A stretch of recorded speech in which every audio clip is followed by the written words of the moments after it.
Praise the Lord. Thank you for joining me today on this special episode of our broadcast.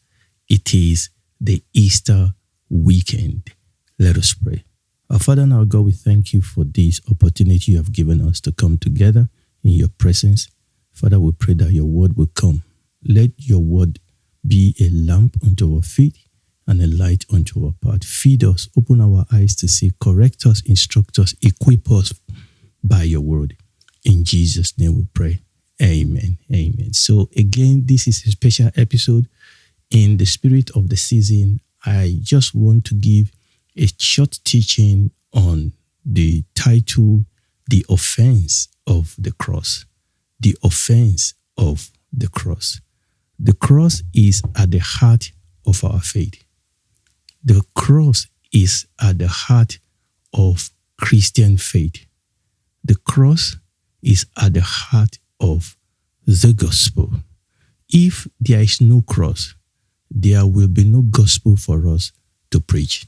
Let's take our Bible reading from 1 Corinthians. I'm going to read a couple of scripture from 1 Corinthians. So 1 Corinthians chapter 2 from verse 2 to 5. For I determined not to know anything among you save Jesus Christ and him crucified. And I was with you in weakness and in fear and in much trembling. And my speech and my preaching was not with enticing words of man wisdom, but in demonstration of the Spirit and of power, that your faith should not stand in the wisdom of men, but in the power of God. So Paul is telling us here that what he preached, he said, I determined not to know anything among you save Jesus Christ and him crucified. And he talked about the cross of our Lord Jesus, and he tied it to the power of God. Now, 1 Corinthians chapter 15 tells us what the gospel is about.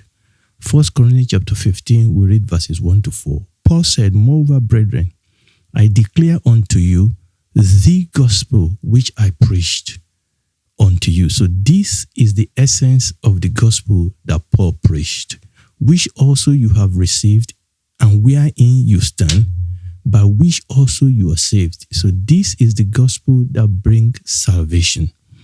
If you keep in memory what I preach unto you, unless you have believed in vain. So what is that gospel? Verse 3. For I deliver unto you first of all that which I also received, how that Christ died for our sins according to the scriptures, and that he was buried, and that he rose again the third day according to the scriptures. So when we truly preach the gospel, it is contained in the cross.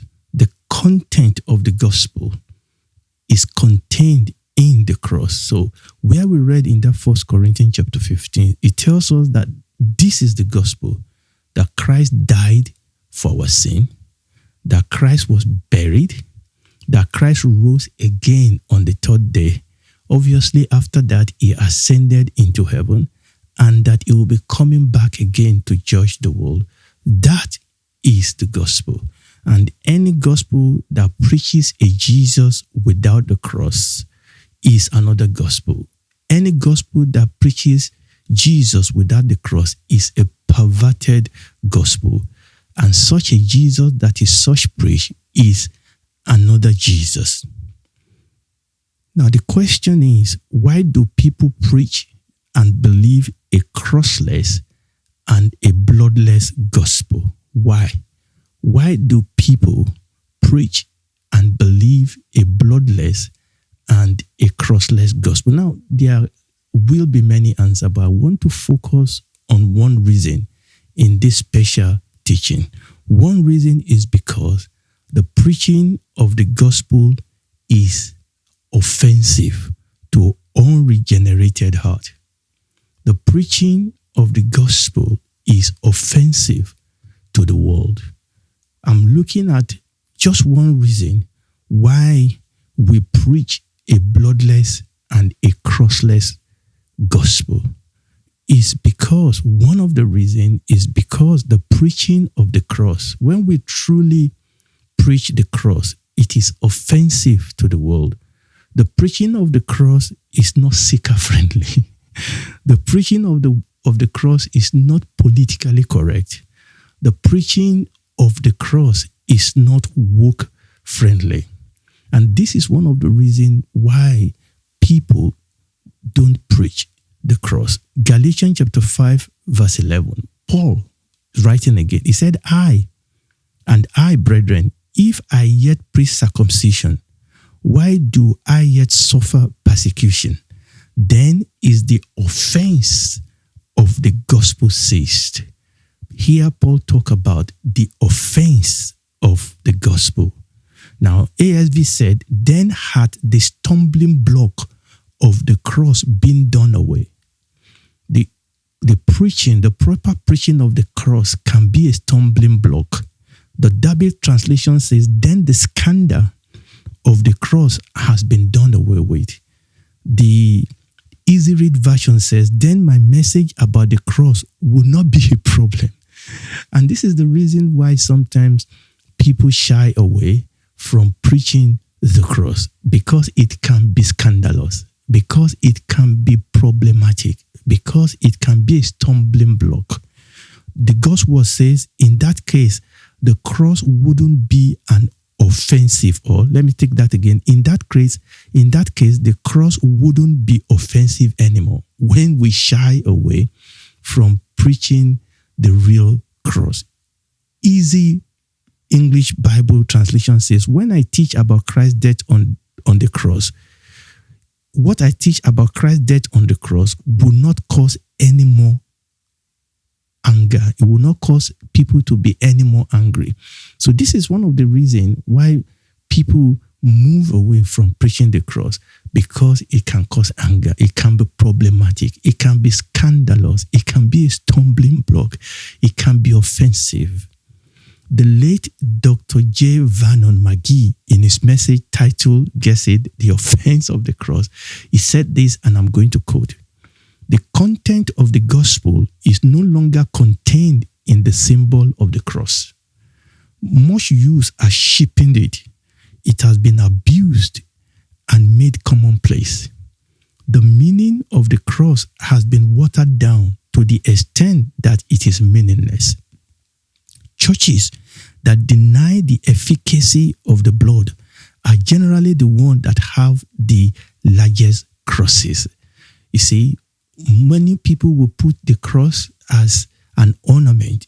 We have crosses all over the place in our churches, even in our public places. But do we really understand what it means? That the cross, the emblem of the cross, has become a common thing because it has been emptied of its offenses. Now, this is not offensive by choice. It is offensive because of its content. So it has become not offensive again because we have emptied it of its content. And that is what late Dr. J. Vernon McGee was trying to say in that quote. When Paul used the word cross, what was he saying? He was not talking about the cross as a piece of wood.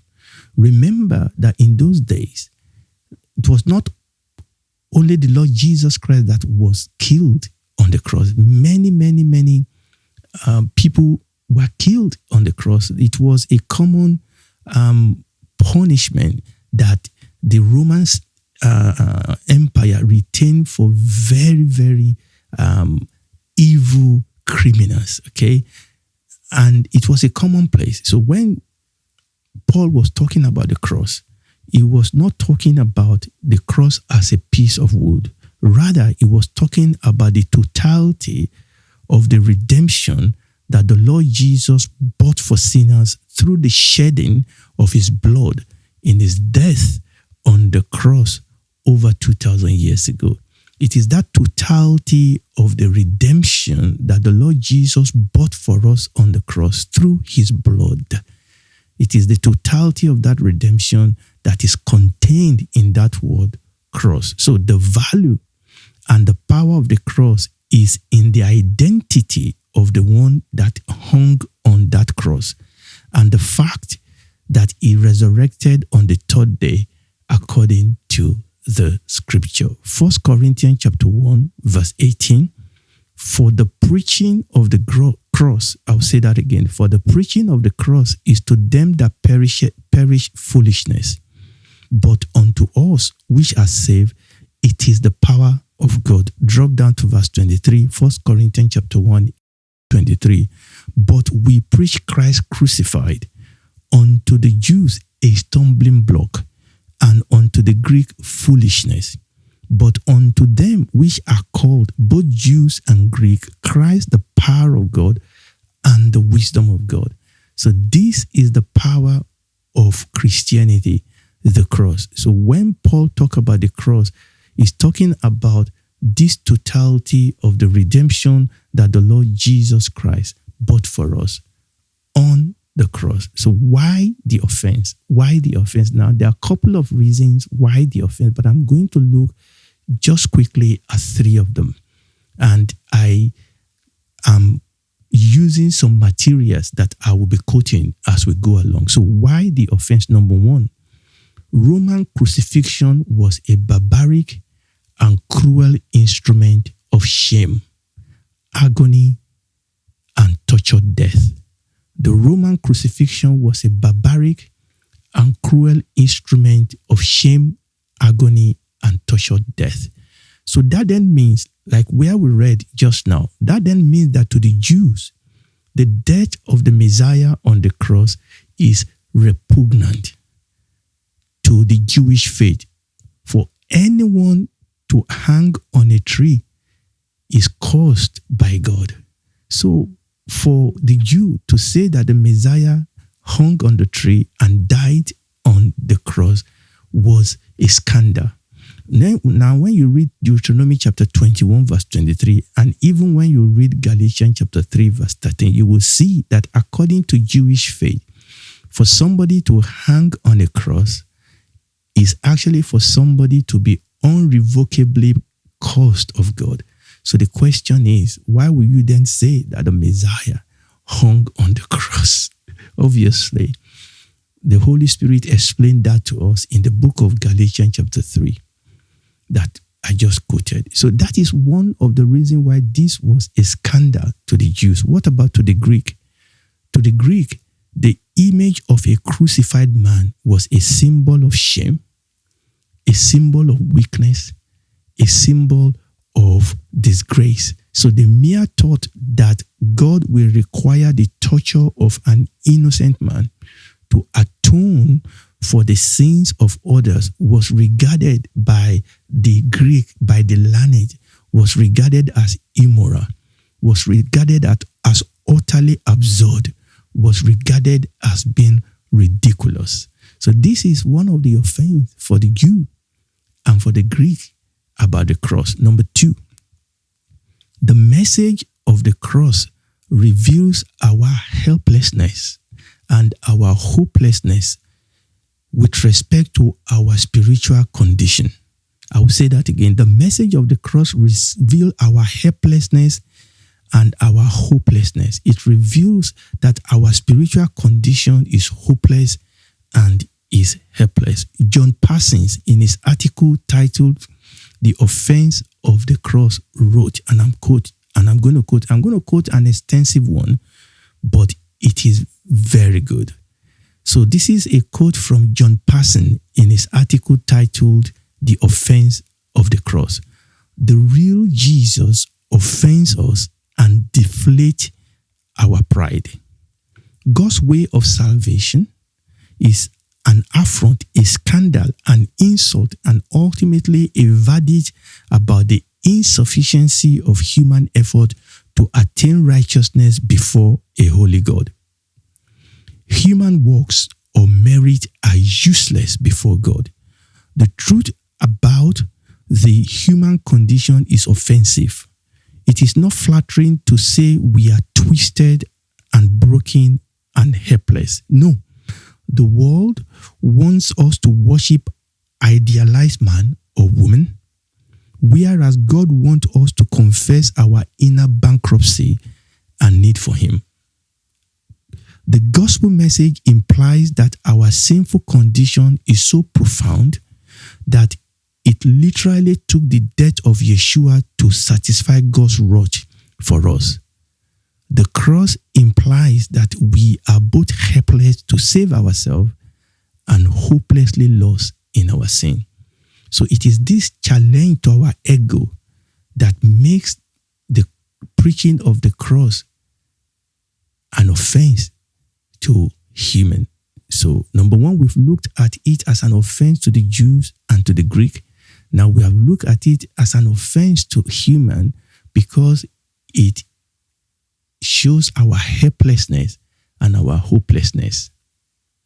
Number three, the message of the cross is an offense because of its exclusivity. There is no other way to God but by the cross. We are living in a world now of postmodernism where my truth is my truth, your truth is your truth. You cannot tell me, we are living in a world of inclusivity. Every road leads to heaven. No. The preaching of the cross is an offense because of its exclusivity. There is no other way to God but by the cross. When we preach the cross, it is not seeker-friendly. We are saying that there is no other way to God but by the cross. John chapter 14, verse 6, the Lord Jesus said to his disciple, I am the way, the truth, and the life. No man cometh unto the Father but by me. And in the book of Acts chapter 4, Peter said this to the Sanhedrin. Acts chapter 4 from verse 10. Be it known unto you all and to all the people of Israel that by the name of Jesus Christ of Nazareth, whom you crucified, whom God raised from the dead, even by him does this man stand here before you whole. This is the stone which was set at naught of you builders, which is become the head of the corner. Now, wait for it. Neither is there salvation in any other, for there is none other name under heaven given among men whereby we must be saved. It is this exclusivity that often offend people, but that is the truth. We cannot water down the truth because we are trying to be seeker-friendly. If we water down the truth, then we lose the power and we lose the wisdom that is there contained. John Pearson, in his article titled The Offense of the Cross that I referenced earlier, he quoted Leonard Ravenhill, and I quote, Paul never glamorized the gospel. It is not success, but sacrifice. It's not a glamorous gospel, but bloody gospel, a gory gospel, and a sacrificial gospel. 5 minutes inside eternity, and we will wish that we have sacrificed more, wept more, bled more, grieved more, loved more, prayed more, and give more. This offense of the gospel will not go away. It is not intended to go away. It is part and parcel of the gospel. It is part and parcel of proclaiming the gospel. If we try to get rid of this offense, then we will preach another gospel. Then we will water down the cross. Our charge is found in Matthew chapter 16 from verse 24 to 26. This is our charge. Then said Jesus unto his disciples, If any man will come after me, let him deny himself and take up his cross and follow me. For whoever will save his life shall lose it, and whoever will lose his life for my sake shall find it. For what is a man profited if he shall gain the whole world and lose his own soul? Or what shall a man give in exchange for his soul? So this is our charge, and this is the charge that I've brought to you today. That the cross, the preaching of the cross is an offense, but it is also the power and the wisdom of God. It is an offense to those people that will not embrace it. It is an offense to those people that want to argue about it. But to us that embrace embrace this cross. It is the power and the wisdom of God. I believe that this has been a blessing to you. Let us pray. Our Father and our God, we thank you for the cross. Lord, we pray that the message of the cross will bring salvation to the unsaved, that will bring healing, will bring deliverance, will bring commitment into the life of your people. Thank you for hearing us, Lord. In Jesus' name we pray. Amen. Thank you for joining me today, and happy Easter. God bless you. Shalom. Bye.